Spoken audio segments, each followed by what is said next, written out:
پر دا خود سلام سے قدر تفصیل یو دا چاویلو چی امریکا ډیر ظلم کوي پیرا نماوی دا خوار مسلمان تے خبر او پا دی وقت دا دنیا لوی عظیم دہشتگر ظالم امریکا افغانستان تباک او عراق تباک او چکم دے دا مسلمان او دا کافر جگڑے نو دے دا کافر مرگری خو مونږ سوکو زمونږ په لاس کې خو بغیر خیرې خو خوند نه کوي خو خیرې ورته کو ټول نقصان د بادشاهانو دی حاکمان د مسلمانانو د دوی ذهن اجتماعي نه دی دوی د څو ورځو د خپلې کرسۍ په غم کې دي نو چې امریکا رانه خفه نه شي کرسۍ راله وانوړی ځکه خو په خدای خو یقین نشته او په قوم یقین نشته او د خپلو کرتوتونو د وجې نه دوی یریږي که عرب دی که عجم دی عرب داسې یریږي چې عرب شاهي حکومتونه دي خاندانې امریکا ورته وي که زه درنه لاس والم نو قوم در پسې راپورته کېږي ستاسو خاندان ختمیږي دا غیرت خو نشته چې وایي زما بادشاهي دی ختم شي خو چې مسلمان عزتمند دی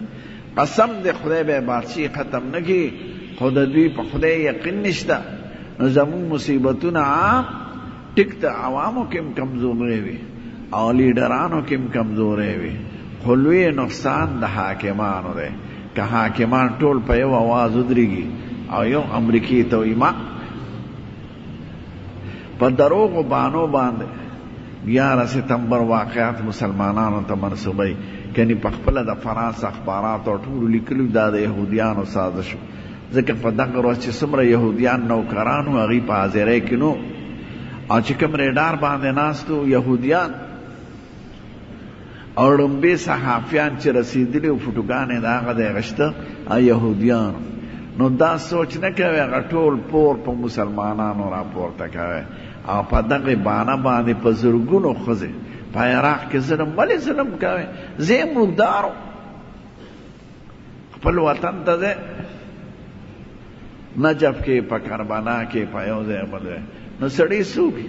زمونږ په لاس کې څه دي موږ که دا ټوله جمع روانه شو چې امریکې سره جنګ کوو نو بظاهري اسباب خو موږ سره نشته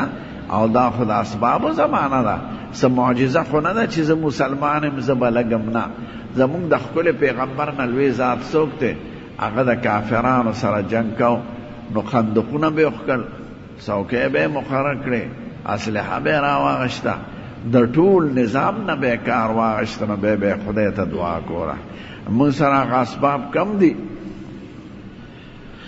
په ټولو اسلامي ملکونو کې پاکستان یو 15 بمه جوړ کړي دي او دې مار امریکې ته وایي خیر دی خیر دی بلې صاحب موږ د خپل دفاع دپاره جوړ کړي دي دا ورته نه وایي چې اسرائیل ته ولې نه وی چې 400 ایټم بمه دي ورسره چین ته ولې نه وی هندوستان ته ولې نه وی جرمنی ته ولې نه وی فرانس ته ولې نه وی برطانیې ته ولې نه وی په ما مسلمان سترګې راوباسې دا ذکر راوباسې چې مسلمان غلام دی چې دلته د سند تقسیمین هم دي مردار او دلته ټوپې د انګریزانو ایښي چې وادینو په انګریزۍ کې خوا